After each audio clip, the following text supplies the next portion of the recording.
नमस्कार, आपण पाहत आहात महाराष्ट्र व्हायरल न्यूज। सामान्य नागरिकांचा बुलंद आवाज।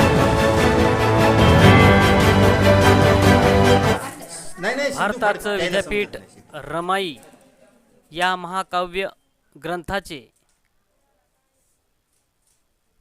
प्रकाशन सोहळा उपासिका उषाताई संतोष इंगोले, भारतीताई केंद्रेकर, भारताबाई दिवेकर, जिजाबाई दिवेकर, पत्रकार सिद्धार्थ दिवेकर यांच्या हस्ते या पुस्तकाचे प्रकाशन करण्यात आले। या धनी माझा मोठ्या मनाचा, तुम्हासाठी ठरणारा हा साठा धनाचा, रमाची कहाणी दवण्याची गाणी सांगते या दुबळ्या जना, सोसते मी दुःख चिला पिलांसाठी वेदना ह्या सांगू यांनी एक कविता सादर करते वेळेस आपण सर्वजण या ठिकाणी महिला मंडळ मोठ्या संख्येने उपस्थित होते।